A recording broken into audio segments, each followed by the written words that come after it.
Coming up, Rowan Ramsey and Mark Colton back in government, and police piece together what caused a fatal crash at Tumby Bay. Tonight, Rowan Ramsey and Mark Colton secure another term in Parliament as the coalition is surprisingly returned to power, and police continue to investigate a tragic fatal crash at Tumby Bay. With the latest from around the region, your nightly news with John Hunt begins now. Good evening. In a remarkable result, the coalition has been returned to power in a victory that defied predictions. We start in Kadina, where Liberal member Rowan Ramsey is also celebrating victory. After a nervous wait last election, he easily retained his seat this time around. As May 18 ticked over and regional South Australians headed to the ballots, candidates vying for grey were doing the groundwork for a tough election battle. Anything's possible. And every vote counts, I guess. And every vote counts. Garth Burley, 7 Spencer Golf News. It was a bad night for Labor Party candidate Karen Bolton. She not only comfortably lost a seat, but watched on in horror in Whyalla as the coalition pulled off an upset win. It was always going to be a tough competition going up against the Liberals, who've held on to the seat of Grey for over 25 years. Labor candidate Karen Bolton says despite the loss, she's happy with a 0.85% swing to her party. We've actually clawed back some of the margin our way, and I think that's a really positive achievement for us. Nathan Regter, 7 Spencer Golf News. And the Centre Alliance's Andrea Broadfoot didn't fare any better. It was a trying night for Miss Broadfoot and her supporters in Port Pirie. As it became clear early on, her vote had plummeted.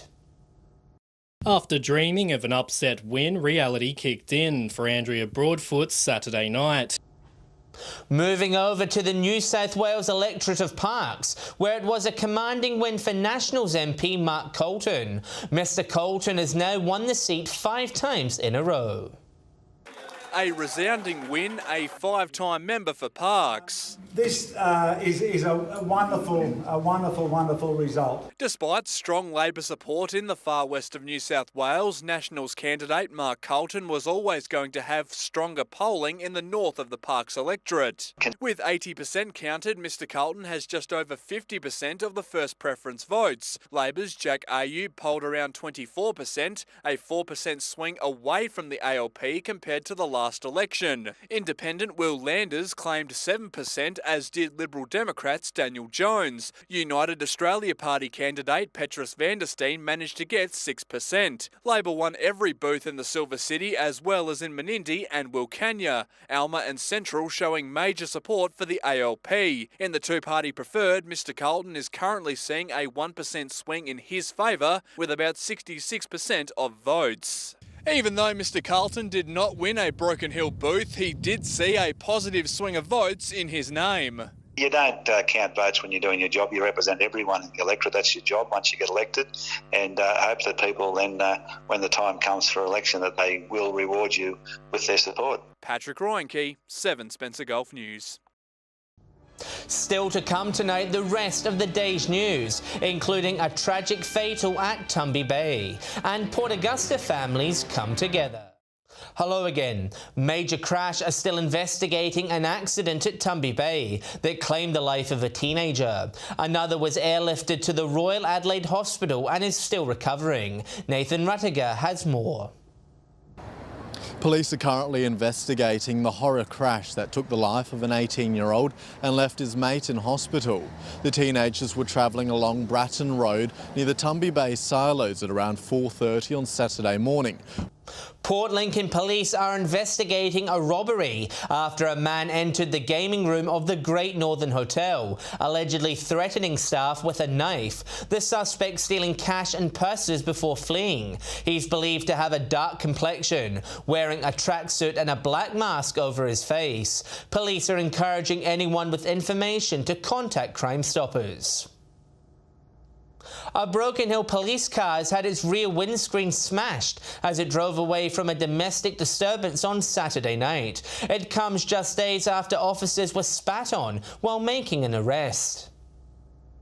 shattered glass on a Saturday night call-out. Broken Hill police were responding to a violent domestic assault at around 10:30 on Credence Street. Still on Broken Hill police matters, and officers have charged a 25-year-old man from Lennox Head with drug trafficking. Police say the man was driving from Byron Bay to Perth when he was pulled over on Friday. A search of the vehicle found a small amount of the hallucinogenic drug, commonly known as magic mushrooms. The man was charged with a commercial supply of illegal drugs. Stay with us after the break. We'll have all the footy scores from around the region, and Sykes will have the latest weather details. Welcome back. The Lower Eyre Peninsula has had its first thunderstorm for the year, with more than 130,000 lightning strikes being recorded. The storm bringing around 30 millimetres of rain, causing flooding across Port Lincoln. Tasman Terrace turning into a lake, with water quickly rising throughout the streets. Homes and businesses experiencing blackouts Saturday night. The local church lighting candles for this service. The power was later restored Sunday afternoon.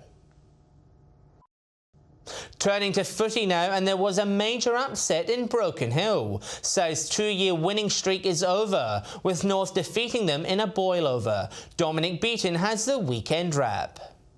Forget about the federal election. This weekend's biggest upset came at Broken Hill's Jubilee Oval, where the Bulldogs have ended the Roos' 32-game winning streak. In other SGL matches, South Augusta were too strong for Prop Risdon.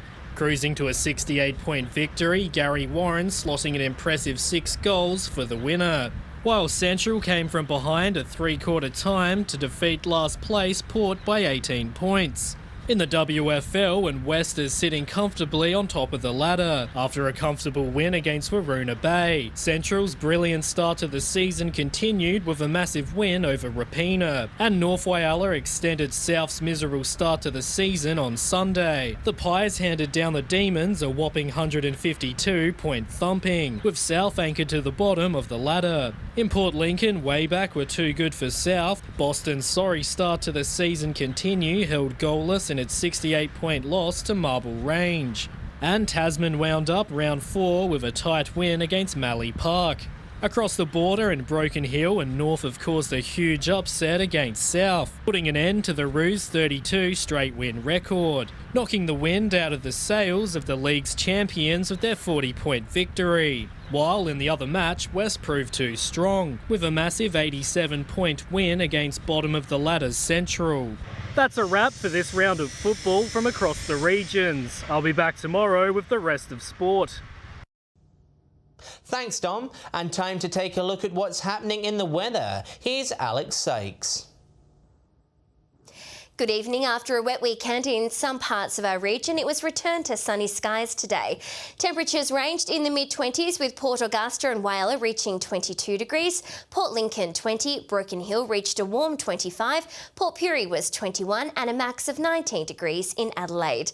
Looking at the satellite, and there's a cold front bringing some showers and thunderstorms in the south. Skies are clearing in the west thanks to a high pressure system. Looking at the waters for tomorrow, north to northwesterly winds between 10 to 15 knots, seas at 1 metre, and the sun will rise at 7:08 tomorrow morning and sunset just before 5:25.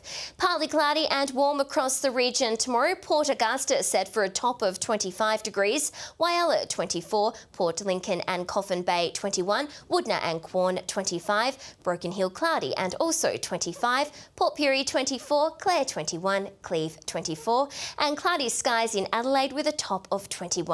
Looking ahead to the next 4 days, Port Lincoln partly cloudy through to Thursday 21, Tuesday 20, Wednesday 21, Thursday and 23 for Friday. Similar conditions in Cleve reaching 23 by Friday, and partly cloudy for Woodner over the next few days, 25 on Thursday. Whyalla keeping in the mid-20s with a bit of cloud reaching 24 by Friday. Warm conditions in Port Augusta, 26 for Wednesday, Thursday and Friday. A little bit cooler in Kadina, 21 tomorrow, and Wednesday, 20 Thursday. Some partial cloud in Port Pirie for the next 4 days, 24 for Tuesday, 23 and sunny for Wednesday, 24 for Thursday and 23 for Friday. A bit cooler in Clare with tops of 21 Tuesday, 22 on Wednesday and 21 Thursday. And warm in Broken Hill through until Friday, reaching tops of 25 and 26 throughout the week. And that's all for tonight's weather. I'll have some updates later, but for now, John, back to you. Thanks for that, Alex. And that's your local news this Monday evening. Thanks so much for your company. I'll be back with some updates later in the evening, but until then, enjoy your evening here on 7. From the team, it's good night.